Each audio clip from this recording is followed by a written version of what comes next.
The 2017 Aston Martin V12 Vantage GT3, a car that I've heard mixed things about.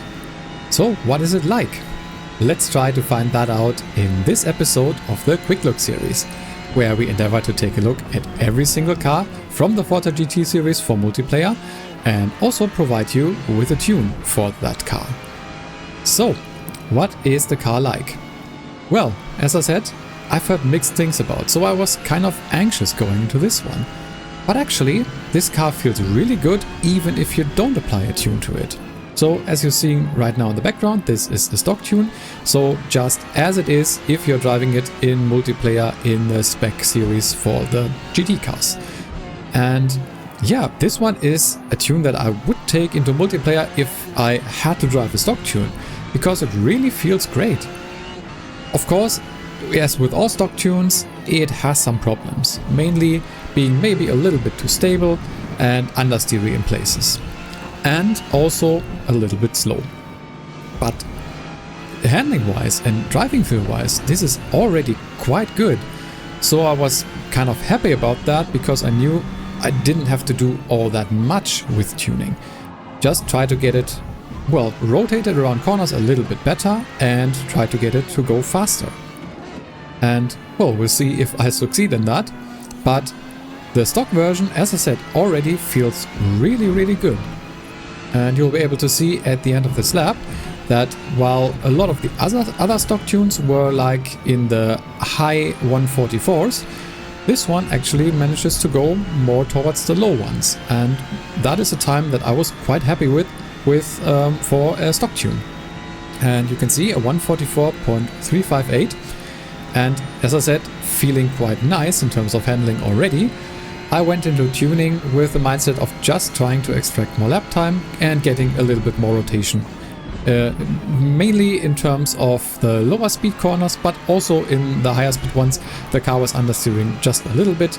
So yeah, I just tried to make this car a little bit more easy to rotate while not being difficult to handle. And that's the nice thing about this car. Even with the tune that I managed to put together, it still handles really nicely and is fun to drive.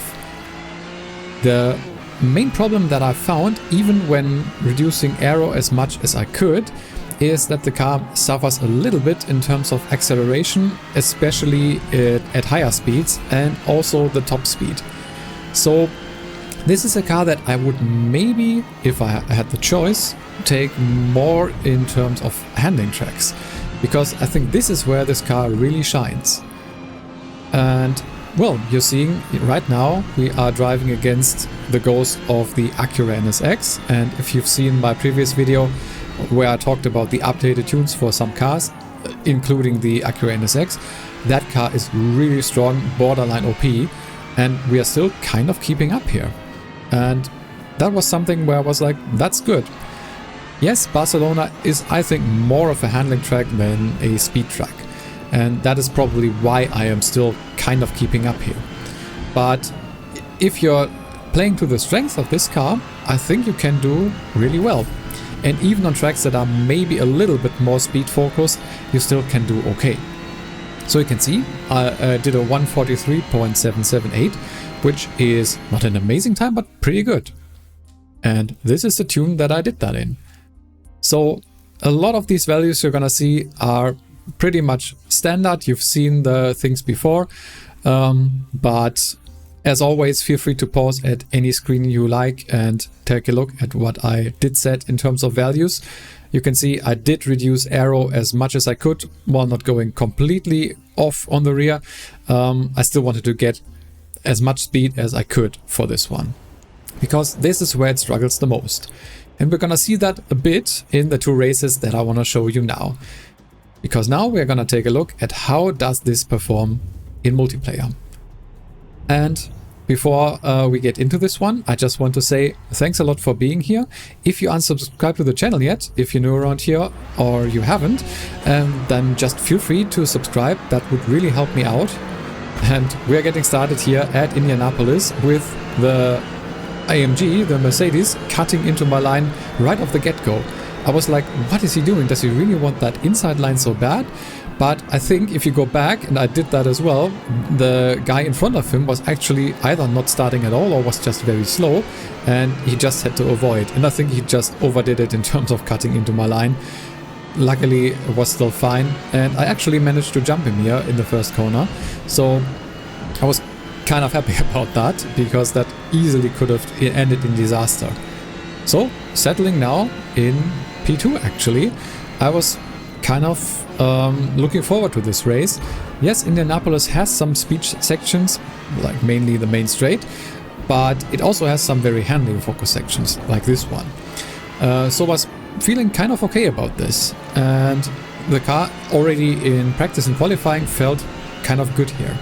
It's a track where you can cut a lot over the curbs, as you'll be able to see, and well, that's something where this car actually handles that kind of nicely.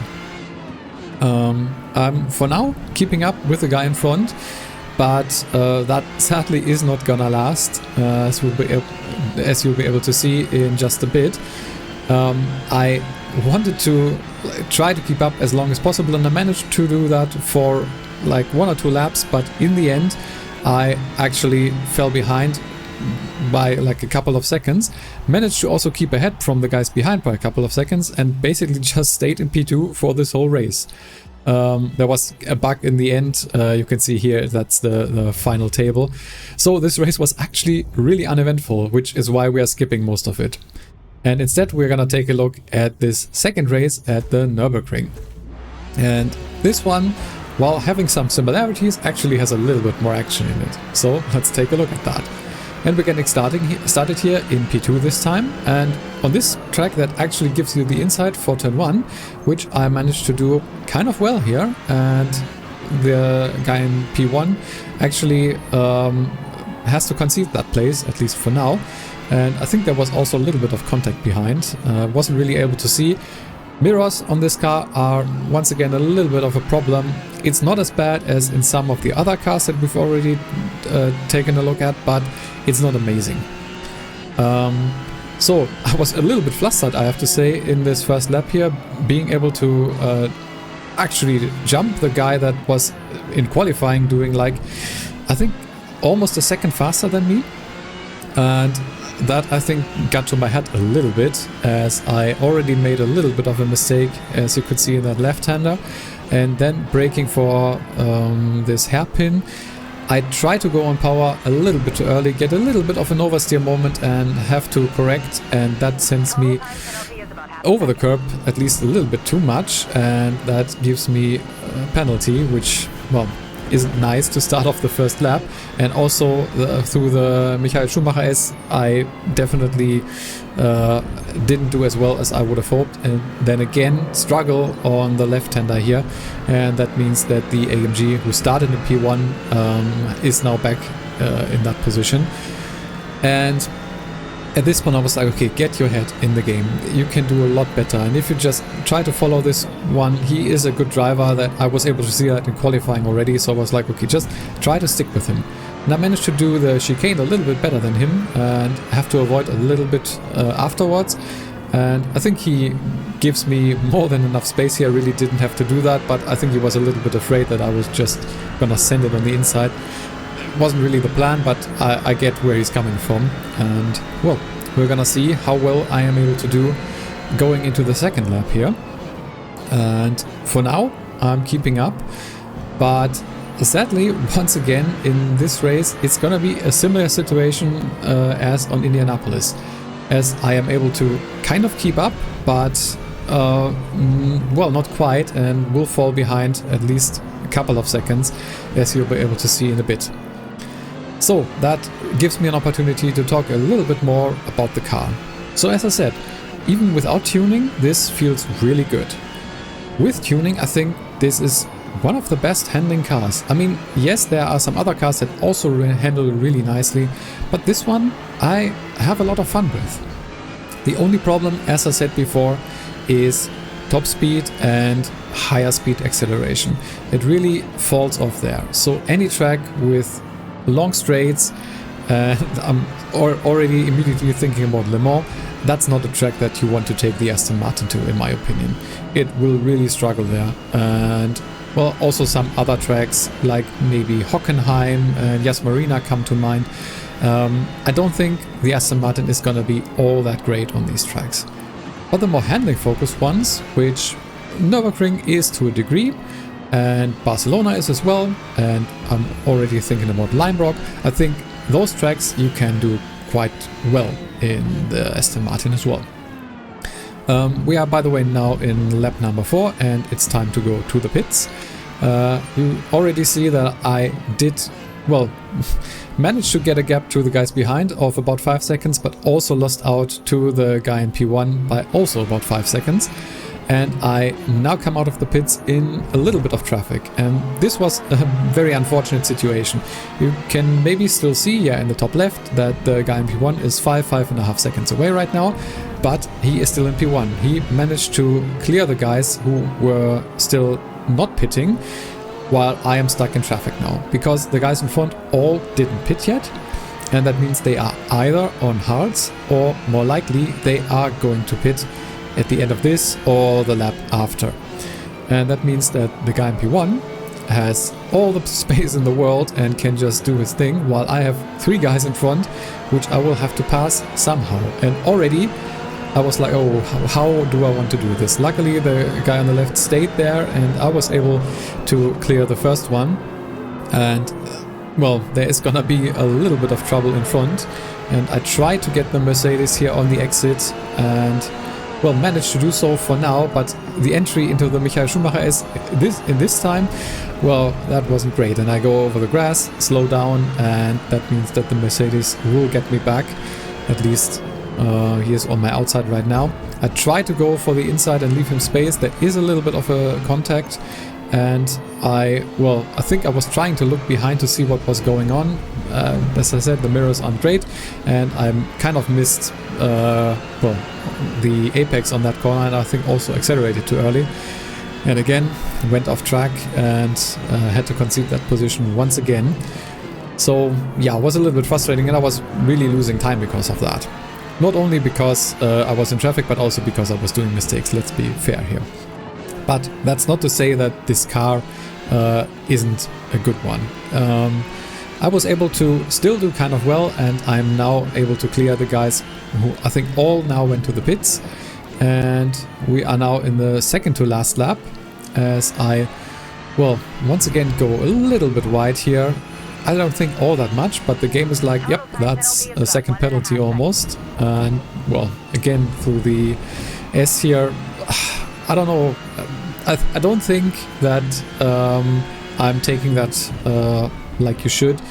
I'm not quite sure that, like, maybe there's also some setup thing that I could do a little bit better to be able to do that.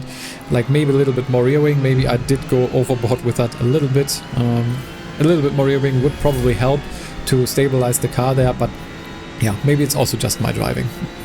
So yeah, that's that for what I was doing here. And you can see once again I do a small blunder. This whole race was full of small blunders from my side, and I really wasn't happy with how it went. But as I was asking you in a previous video, do you want to see more of the races where I don't do all too well? Well, position wise I'm still doing quite well in this one, but in terms of driving, I don't think this was my best performance. But still, I want to show you this, as you can then see what it is like if you are under pressure, which I am now, by the way. You can see the guy behind was able to catch up because of all my mistakes and is now like 0.7 behind me. I do have a 2.2 second penalty, while he has a 0.9 second penalty, which means I do have to clear him by 1.3 seconds or more at the end of this lap, or otherwise I will have to concede second place just because of penalties. So I was quite aware of this and was trying my best to finally get a good lap together for this last one. And so far managing to do a little bit better and, well, getting a little bit of a gap for now. And, well, just trying to get this car, well, pushed around this track as fast as I can while not over pushing it, which I almost do once again by going onto that curb. That was a little bit sketchy, but I think the S here I take way better than in the previous laps and actually managed to keep some speed here, which puts me at about 1.2 seconds away from the guy in third place right now. So it's close for sure. As I said, 1.3 seconds or more is what I need at the end. And for now it's looking good. The gap has increased a bit. Seems like he did struggle through that last section, but there is still definitely opportunities for me to mess up here. So I was braking kind of early for the chicane, tried to take it as safely but as quickly as I could, and actually managed to do that. And I think the guy behind did have a little bit of a worse time and is now over 2 seconds behind. So I actually managed to do it. And well, even though this wasn't my best race, I think it still showed what this car is capable of, but that you still need to be able to, well, drive kind of cleanly. Otherwise, even a well-performing, well-handling car like this one will struggle. So that's basically what I want to leave you with. The Aston Martin is a good car, but I think it lacks in terms of just power at the high end to be really able to compete with the top cars. But it's still a car that you can take easily and have a lot of fun with and still compete. So yeah, if you like the Aston Martin, either from well, what it looks like, what it sounds like, or just because you like the car or the brand, definitely take it. It's not a car that you will have to avoid because it's bad. As I said, it's just a little bit underperforming at the more high speed focused tracks. But yeah, that's it for the Aston Martin. I will, as always now, update the table with the times, so you will be able to check the Aston Martin time in the spreadsheet that I made, where you now can find all the times that I do for these cars in terms of hot laps, and also give a little bit of an opinion piece on every car, so you get a rough idea if you've seen the videos but you don't quite remember, or you haven't seen them.